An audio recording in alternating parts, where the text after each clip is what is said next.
Muhaciratlik Uyg'ur tashkilotlari bayonot e'lon qilib, Xitoyning taklifi bilan Sharq Turkistonni ziyorat qilmoqchi bo'lgan Islom hamkorlik tashkiloti vakillarining ziyoratiga norozilik bildirib, ularni Xitoyning aldam xaltasiga tushmaslikka hamda islomiy mas'uliyatni ado qilishga chaqirib bayonot e'lon qildi.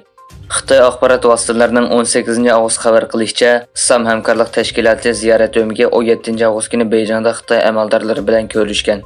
Sharq Turkiston O'limalar birligi, Uyg'ur tadqiqot markazi va Sharq Turkiston tashkilotlari birligi qatorliq tashkilotlar har xil tillarda bayonot e'lon qilib, mazkur hay'atning yetakchisi bosh elchi Ziyauddin Bamahrama, hay'at a'zolari va hamkorlik tashkilotining bosh kotibat boshqarma mas'ullarini Islom hamkorlik tashkilotining maqsadi va nishoni bo'yicha Sharq Turkiston musulmonlarining huquqini qo'g'dash majburiyatini ado qilib, islomdagi adolat va haqqoniyatni namoyon qilgan holda tashkilot nomida doklad tayyorlab, Urumchi ziyoratining oxirida bayonot e'lon qilishga.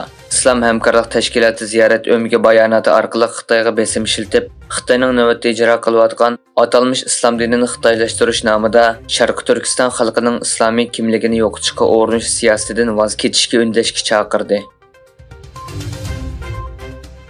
Xitoyning Turkiyada yashaydigan Uyg'urlarni vatandagi oilasidagilar bilan ta'sis qilish orqali jasus bo'lishga majburlash harakatining orqa ko'rinishini yoritib bergan dokladning avtori Qrim axborot agentligining ziyoratini qabul qilib, bu doklad haqida ma'lumot berdi.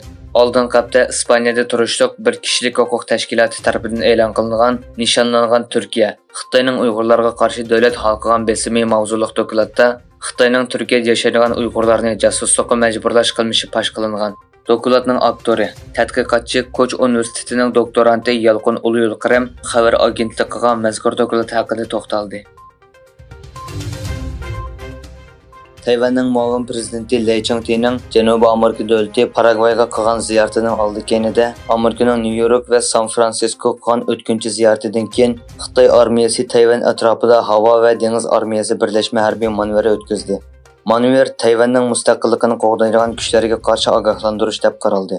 Tayvanning davlat mudofaa ministrligi Xitoyning harbiy aeroplani va urush paraxotlarining orol atrofida ko'rilganligini e'lon qildi.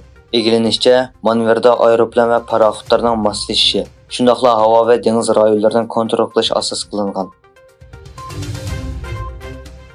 Xitoyning Janubiy dengizidagi Parasil taqim orollarida Vyetnam va Tayvan bilan egalik huquq talash tartishi bo'lgan bir orolga aeroplanning uchish yo'li qurganligi o'tirg'i qo'yildi.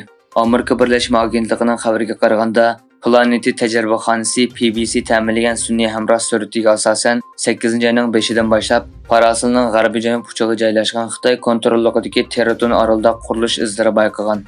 Vyetnam tashqi ishlar ministrligi bo'lsa, bu harakatning davlatning egalik huquqiga daxli taruz qilganlik bo'ladiganligini aytdi. Yevropa bilan Xitoy orasida iqtisodiy bexatarlik andisi kuchaygan va xatarni azaytish ta'kidlanayotgan bir paytda Xitoy tashqi ishlar ministri Wang Yi Fransiyaning Yevropa ittifoqi bilan bo'lgan munosabatda boshlamchilik rolini o'ynashga chaqirdi. Xitoy tashqi ishlar ministrligining bayonotiga qaraganda, ministr Wang fransiyalik mansabdoshi Catherine Colonna bilan telefonlashganda, Xitoyning Fransiya bilan bo'lgan hamkorlikni cho'nqurlashtirib, ikki taraflik munosabatni yangi bir baldoqqa ko'tarishni xohlaydiganligini aytgan.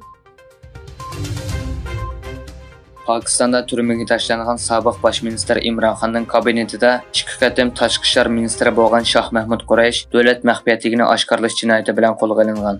Al Jazeera gazetining xabariga qaraganda, Quraysh to'nigan o'tkazilgan muxbirlarning kutib olish yig'inida o'zlarining pat orada o'tkaziladigan saylovning kechiktirilishiga munosabatli har qanday qarorga qarshi turib, bu masalani adliya organlariga olib borganligini bayon qilgan va o'z partiyasining saylovda boshqa partiyalar bilan barobar bo'lishini talab qilgan. Quraysh o'zi o'tkazgan axborot e'lon qilish yig'inidan bir necha soatdan keyin tutib ketilgan.